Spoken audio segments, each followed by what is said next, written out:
Hi, Alana. Hi, Jose. We're just gonna wait for a few more people to join in, but it's really nice to see everybody. Hope everyone had a good weekend. If you were celebrating Mother's Day, that you had a nice one, and if you were a mother yesterday being celebrated, I hope that was great. This is our last week of these chats, and I just wanted to extend my gratitude to all of you for paying attention and watching and connecting over these last few weeks. It's been 5 weeks, this is the 5th week, and I kind of wanted to carry me through quarantine. And it looks like we're starting to emerge. So what's interesting is that these conversations have really changed since the beginning to now, and in a very short span of time. So if you're interested in hearing perhaps some of those from the first week, they're up in the link in my bio, and you'll hear people talk about, recovering from COVID-19 themselves, how their art practice has changed because of last-minute adjustments to their studio practice, just really insightful things. And I kind of think of this as a little bit of a time capsule for what we're going through now. So thank you. And we are going to bring Jose now from the Andy Warhol Museum. Thank you, Alana. I love that you're participating and that you're a part of it. Hello. Good morning. Hi. Good morning. Hi. Happy belated Mother's Day. Thank you. Thank you so much. How are you? I'm good. I'm actually, that my husband lives in Florida, so I'm actually planning to go to Miami in a week. Oh, yay. I'm excited for you. Yeah, so, I live in Pittsburgh because of the Andy Warhol Museum, and my husband lives in Miami, and we sort of got wrapped up, sort of settling everything with our jobs, and, everything kind of shut down quickly, and then through this process, we've been sorting out what to do, and finally it's just like, and I've been doing my research, but yeah, it looks like I can, try to get to Miami. So are you driving down? No, I'm going to try to fly. Our airports are open, but I had a friend who flew yesterday, and everyone's wearing masks. And Pittsburgh's a very small airport. It's a big physical building, but it's pretty quiet even before COVID. Yeah.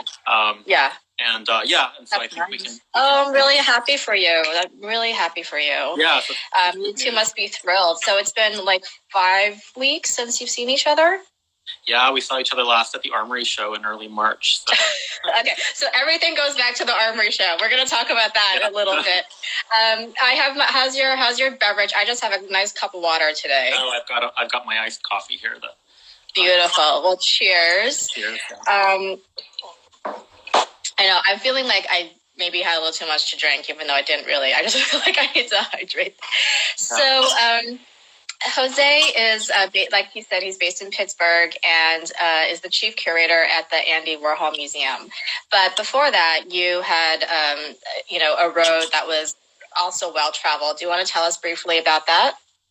Sure, yeah. So I'm originally from Miami, and so I studied art history, and I started my curatorial career in Miami at the Rubel Family Collection, which is it's still going strong.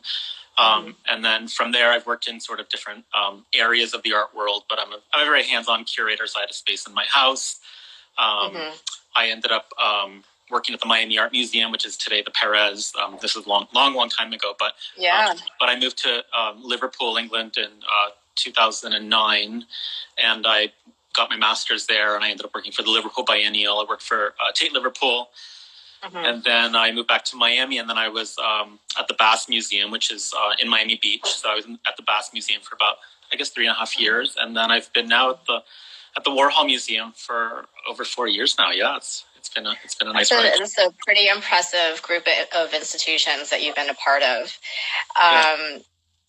Well, it's really lovely to connect with you on this platform because I feel like you have a great perspective on museums kind of this smaller to medium size, but also Jose and I had a conversation a few weeks ago about this, also about kind of regional cities or secondary cities, if you will, and their roles now in the pandemic and post pandemic. But I mean, there's so much to touch on. I guess the first thing I wanted to ask is, since moving to Pittsburgh, what has that been like for you as a curator?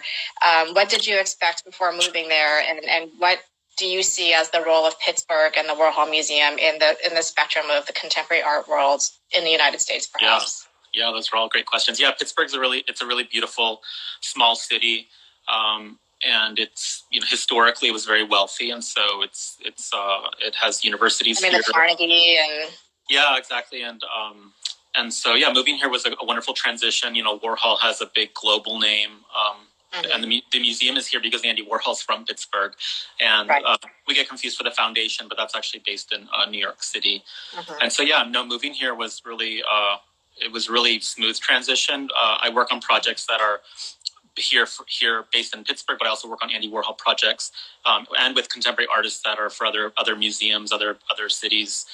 And so I guess one of the things that I realized moving to Pittsburgh, and I've lived in other sort of secondary cities like Miami and Liverpool, but the museum really is a vital place. I even from my own upbringing, a museum is more than just the exhibition space. It's a space to gather, to commune, and because the Warhol, it's multidisciplinary. We have a concert series, we have small educational facility. But I realized, here in Pittsburgh, we have a larger role to play. I think if you go to New York City, you have dozens and dozens of museums of all varieties. But here we have, a couple art museums, a children's museum, a botanical garden, etc. And so, I think understanding our community is something I'm trying to improve. And because of this, it's something that I want to strive for, because at the Warhol Museum, Pittsburgh is a small city, but we used to have lots of tourism, and even the Warhol Museum, we used to boast that I think about 70% of our visitors are tourists or out of towners, but that has to flip now. So yes, I realized we have a larger role to play, and the Warhol, I should note also, it's actually part of the Carnegie Museums of Pittsburgh, so it's one of 4 museums, so we're sort of a commonwealth. And so after the COVID or post-COVID life, we're going to have to really rethink our role in the community, because I think, the next biggest city is Cleveland. That's like 2.5 hours away. So a lot of people do depend on us as an epicenter for culture, whether it's sports or theater or symphony. So I think once the city starts to reopen, and we're not by Philadelphia, a lot of people think we're close to the East Coast, but we're basically the Midwest. Yeah, we've got a strange sort of identity, but it relates more to Midwestern towns, and so so even moving here, I've had a stronger interest to really connect with my curator friends in other cities like St. Louis, Louisville, because I know that they can relate more with my my challenges, my goals, my needs. So Yeah, that's fascinating. And you convened a group at the Armory Show in early March. That was the Curatorial Summit, correct? And and I actually am on the Armory Show newsletter, so I saw that you are, they promoted that, and that you have another one coming up. Tell us a little bit about the work that you're doing there and what you're hoping to get out of that. Yeah, so most of us in the art world, I think the last big gathering, the last big hurrah was the Armory Show. Yeah. And so this year I was chairing what's called the Curatorial Leadership Summit, and it's basically a one day symposium of guest curators. We gathered maybe about 80 curators, and we had closed door sessions. We talked about like toxic philanthropy. We talked about wage transparency. We talked about issues in our curatorial field. And, that week of the Armory, things were starting to unravel before our eyes. And if you were at the Armory, you saw the antibacterial dispensers, and people were starting to sort of elbow nudge and foot tap. Yeah. I think in a jovial way, but it was starting to unravel. And so, so I left New York, and after the summit was over and the Armory Show finished. And so from that, communicating with the other curators, a lot of them wanted to reconnect. There was never a moment, as like most fairs, there wasn't a moment to like pass a business card or reconnect with the group. Right.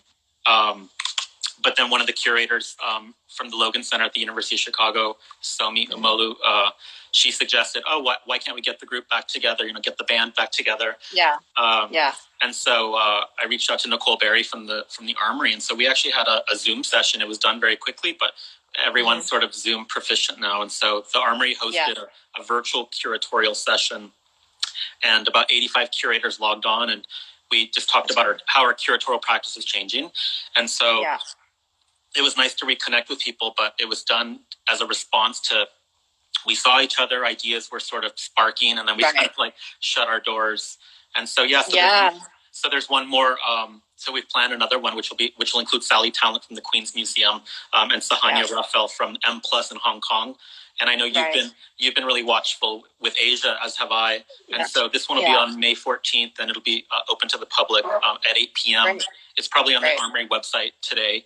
But yeah, I think just to, curators under crisis, if you will, just to kind of reconvene. And so, this curatorial summit has gone virtual, but it's much needed because sometimes you can feel isolated. Well, we are isolated. It's nice to connect with people in your own field, even if it's not if it's not for the best reasons. But I think, or under the best circumstances. But I think the reasons are so we can, hopefully reopen and understand what we're getting ourselves into moving forward in the future. Yeah.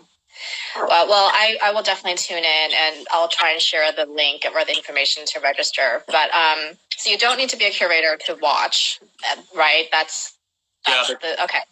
Yeah, they're going to make this one public. So if you check the Armory Show's website, but I think it'll be interesting because M Plus, it's in Hong Kong. If I'm not mistaken, they reopened and they closed again. Yeah. So it'll be interesting. And I know just watching M Plus like open and close or shift the dates. That's been interesting in itself. Well, I wanted to ask you because one of my guests last week was Smooth Nzui, the curator from the Museum of Modern Art. And one of the questions I realized I hadn't asked yet, because I know he's planning a show. He's been talking about it. I know him kind of privately, so I've heard about this show. And one of my questions was, are you now looking, like when you curate and organize a show, with the indefinite reopenings, let's say your show is within the next 12 months, are you now looking at designing your show, selecting your checklist based on how it might have to look or interface with the public online? Museums are very much visceral experiences that we all want to be in for, and it's a live experience. But in case there's a second wave, a third wave going forward, and everyone needs contingency plans now, is that something that you guys are thinking about as a curatorial community now? Like, I'm not just designing for the walls or for the gallery. I have to design also for whatever online space the museum has created. Yeah, that's a great question, and it's a conversation I've had with lots of curators. I'm lucky in the sense that my next show, which should have opened 2 weeks ago, was a collection show. So we do Andy Warhol related shows with our collection. So you can eliminate shipping and working with artists. But my contemporary show, I have a contemporary show for this fall. I've moved it to March of next year. I just need time to prepare, and we need to figure out what it means to bring back our staff, but then also what it means to bring back our public and give them the offerings that we had before. And one of those is basically changing the way we curate exhibition design. But also I think our behaviors are changing. I think there'll be, I think at first, and this is conversations I've had with curators, there was just a huge urgency to go digital. Like, don't forget us. We've got lesson plans. We've got, we were basically mining the website for any sort of stuff we can sort of regurgitate on the web. But now we're coming up with new content. So you'll see a lot of museums going live, creating new content. And so the questions that I've had with other curators was like, I'm not a digital person. How did I get myself into this? And I've got a wonderful curatorial team. They're providing content. But all of a sudden, we're sort of thinking about content in a new format. And so we started to talk about physically what it means for an exhibition. So does it mean this morning, we're talking about larger fonts on labels so people don't get so close. I've heard of things of less paintings or, more spacious shows, virtual tours, etc. But I think moving forward, I think audiences are going to want that digital option. If someone doesn't want to go, you can easily record a talk, but I think we have to make talks that are actually made to be digital or made to be online versus just recording the talk. We try to be we try to be accessible, web accessible. So we will add, we try to add closed captioning, things like that. But I think audiences are now going to expect, an online option. And for us, we have a program series that includes concerts. So we've started to record some home sessions. We call them the Silver Studio home sessions. But now that also is going to impact my budget. So now it's like, how much? And I have yet to come up with estimates. But now if I want to have that, I can obviously do things very scrappy. Like we've all been lucky to have phones and we can do like a walkthrough of the show. But, in terms of budgets, we got to pay people. So I think working with local artists is something I'm really thinking about. And so to have an artist, local artists involved, we need to give them an artist fee. And we have to put that on the budget now. So I think that's something I want to think about. And with the Warhol collection, that's now Warhol's gone online, and I think I've mentioned to you that we own the collection, we don't own the copyright. So that's an obstacle that we'll have to get past, because for me to post a Warhol painting to you right now, I'm actually I'm not supposed to do that. So that's permission. I think our relationship will change with the foundation. It's going to have to. Interesting. But thinking about the way exhibitions will change, and also I think collaboration is going to be big. There's always been shows that tour, blockbusters, etc. But I think we're going to see more curators either co-curating or working with artists that are from their communities, but also maybe maybe choosing a sister community that they can actually work with. And, that's a good idea. And I know, and every city's different, because I know like Miami's very focused on the art fair cycle. So I don't know what it'll mean for them, but for us, we have a lot of our museums are collecting institutions, but we have lots of other non-for-profits that we could easily work with to create the new experience. But moving into the museum, or coming back to the museum, I think visitors will expect to have all of these extras, and we'll have to account for that. Yeah, it's going to be interesting to see how museums adjust to expectations. I mean, even just, businesses adjusting to expectations. No one knows what's happening. Yeah. And, just the safety, obviously, is the first and most important thing.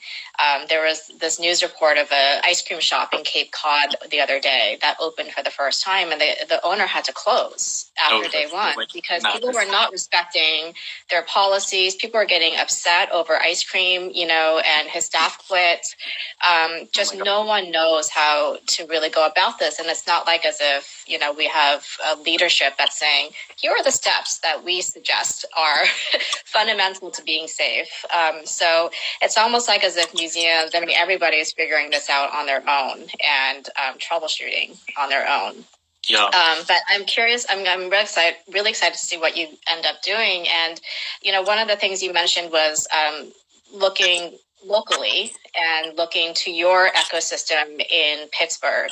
And so I really want to touch in our last 10, 15 minutes about the regional museums and the secondary cities, because from like a personal perspective, I already have several artist friends leaving New York for good. They're going either taking positions in very different types of places because they're going to be able to live better. They're getting better opportunities. Others are moving to other countries because they can fabricate cheaper. Just the whole slew of things. Yeah. And so I'm curious, and literally right now, my husband is going back to New York where we have a studio apartment to move us out because we're going to sublease it for a year. There's no point. Yeah. So we're gone pretty much for at least a year. And I'm really curious to see how New York looks, a year from now, whether the same players, the same people are still there. And I guess it could be said for LA and London and, Berlin. But I think New York is like really kind of dealing with it in a rough way. And I now live mostly in Boston, which has a huge community of artists, but always feels secondary to New York because it's so close. And so for someone like you who's advocating on behalf of an institution in a smaller city, what do you think is going to happen in 6 months to a year or going forward? Do you think artists are going to start moving to these kinds of cities? Do you think institutions like yours are going to have perhaps a more powerful role in, promoting artists, international artists, and also your local artists? Yeah, that's a great point. Yeah, I think for us, we do work with contemporary artists, and we work with artists from other countries and other cities, and we have exhibited Pittsburgh-based artists. But I think the Carnegie museums had furloughs, so we had major furloughs and we had pay cuts. So moving back to the museum financially, we'll have to get back on our feet, and that's already complicated because a lot of people who were furloughed would have been artists or people that worked maybe part time at the museum. Right. And we have universities here like Carnegie Mellon and Pitt, University of Pittsburgh, and you've got adjunct curators there. And I think most of the professors are actually working remotely. But I think for myself, I know a lot of artists here in the community, and they show in other spaces like the Mattress Factory, we've got the Carnegie Museum, the Frick. And so with artists and makers, I think I need to rethink on how to engage with them better. I think we have a concert series, we have performances, we have lectures, but now I need to maybe rethink, maybe these lectures could be done with the local artists, or we need to think of new programs that are not necessarily based on, bringing in the talent, because the talent's already here, whether it's an exhibition, a project. We don't necessarily do public art, or there's things that we don't necessarily do, but we might have to rethink that, whether we commission a performance, but that would be a curator like myself or one of my colleagues engaging with a local curator. And I welcome more artists to move to Pittsburgh. Pittsburgh it's a lovely city, but I think it doesn't have the art market that a city like New York or Miami would have. But I think talking about other cities, there's studio spaces, there's the cost of living here is less. So, but I do think if artists are coming here, they'll have to find opportunities, and it might be institutions like ours that have to create positions or engage. We talked about diversifying boards. I know that was a big buzzword, to diversify, and maybe that means adding artists to the board or to committees. We don't have any such committees like an artist committee, but maybe that could be some. I'm just brainstorming here. But I think as a curator, and obviously I need to talk to my fellow curators and other museum colleagues, but we have to maybe come up with things that we can actually hire local artists or exhibit them or work with them, because there will be more artists coming, and I know it's going to be very competitive. And I feel for graduates too, because if you're graduating with art history and you want your big break in the art world or that internship, we were boasting paid internships. A lot of museums around the world were boasting, paid internships, and a lot of those rely on grants. And so, we have to rethink of how to engage with the community. But I think artists is going to be one of them once we can clear up the furloughs and all the pay cuts, and hopefully bring a lot of that staff back, because a lot of them were actually or makers in the community.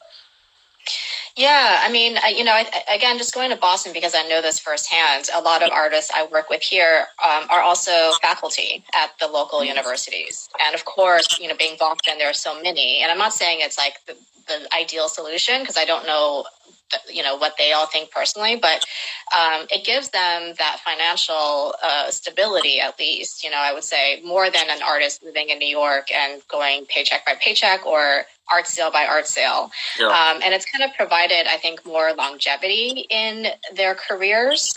Maybe not as much of like a hot brand in the art market, like the flash and burn system. But I'm just wondering if that might be kind of the shift that we're seeing, or that we might see in the art market, in the way that we popularize artists and decide who to cover.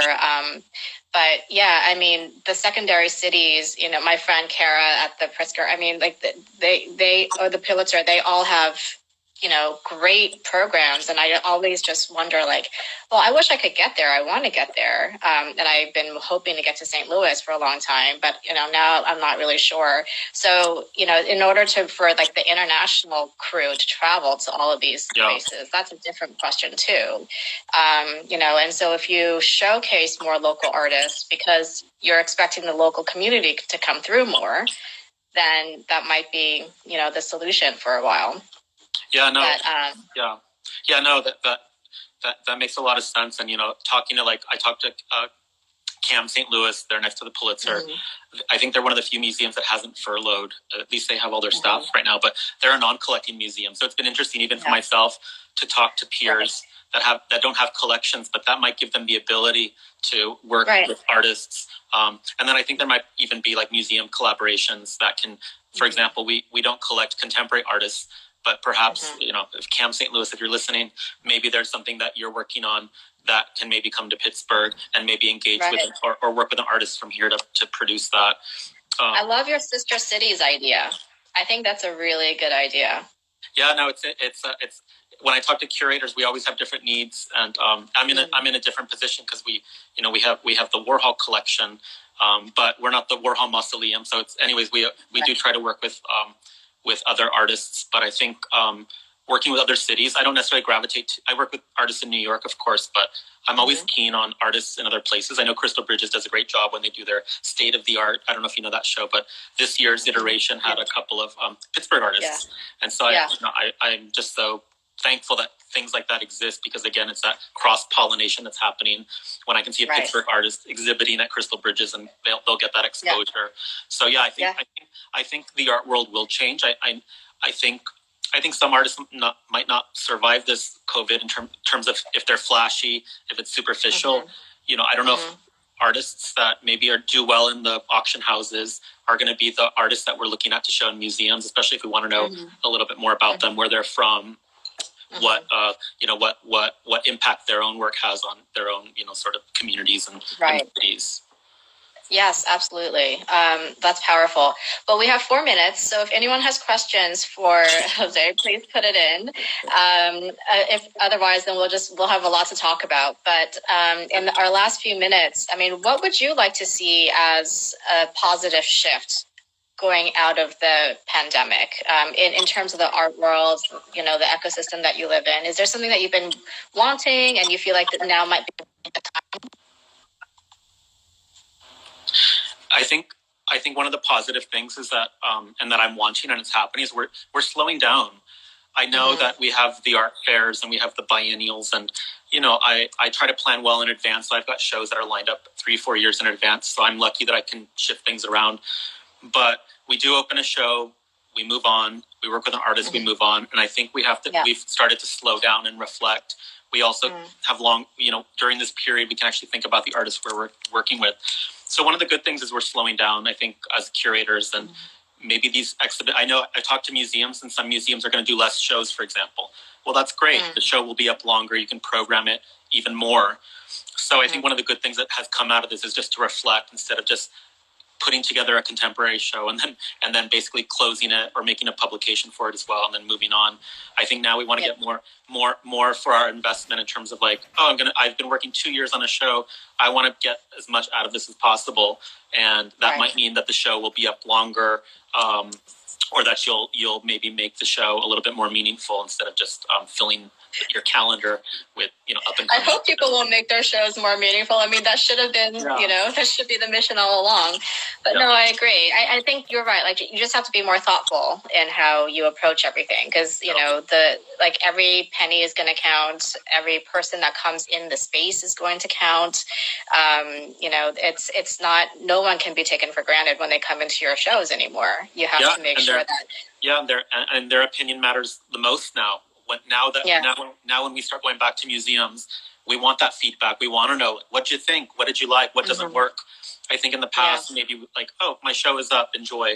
But no, now we have to really have to know what the audience is accepting from that show. Yeah, it's interesting. Okay, we had a few questions. There was one. How do you feel about studio visits during this time with artists? Is virtual studio visit a good idea, or is it better to hold off? No, I actually I support them. I'm doing them. I think one of the things to navigate is just to see how you can navigate the space, whether it's your phone. I've sat with artists in the cafe with their laptops, so I'm totally open to looking at 2-dimensional images. But I think studio visits should continue. If not, if anything, curators should be doing more studio visits with artists that they never even would be able to meet in person. That's true. You can't make an excuse anymore. Yeah, and I love when people send me PDFs, but maybe now to rethink the studio experience. I guess if the artist is with me live or on a FaceTime, maybe they have to walk around the space and actually show me things. But I totally welcome it. That's awesome. That's good. All right, 1 more minute. Let's see. Oh man, so many. Okay, last one. You spoke about high school and college graduates navigating the art world during this time. What advice do you have for those young people? Oh my God. Be patient. It's going to be tough. It took me like 12 to 15 years to become like chief curator. It's a long journey. I think it's going to be tough though, because I think, I started off as a volunteer. I always started off as an intern or a volunteer. Now we're doing paid internships. They might be more competitive. But I always love get your foot in the door, whether that means when museums open up, volunteer or find a program or something that the museum does that you like. But I think it's going to be hard for young people to find that big break because there's going to be less jobs available. I know there's museums that have hiring freezes, and so it's going to be tough. But I don't want to discourage people and say don't study art history, museum studies, don't be an artist. The world has always relied on the arts. Arts are vital. So I hope that whoever is graduating or is studying now continues that. Don't think it's not necessary. It will be, and things will change, but patience will be important. That's great. Yeah, patience. And, I have to say, if you're a young person getting into the art world and you are technically savvy, you understand what's going on with, technology and how we should be looking at it. I mean, this is your world. Absolutely. Yeah, I'm barely learning technology. These young people, they are, internet natives. Show us how to improve Zooms and, technology. Absolutely. Here's my young person who just barged into our meeting. Oh, no. All right. Well, thank you, everybody. And thank you, Jose. That was awesome. It was such a good talk. This will be up for 20. This is Wesley. Wesley, say hi. This will be up for 24 hours on my stories, and then I will do my best to archive it on YouTube. I'm so excited that you're going to see your husband and that you're going to resume life as kind of normal soon. Warmer weather. Warmer weather. Well, thank you. I hope everyone has a great day, and I'll talk to you soon, Jose. Thank you, Anne. Okay, bye.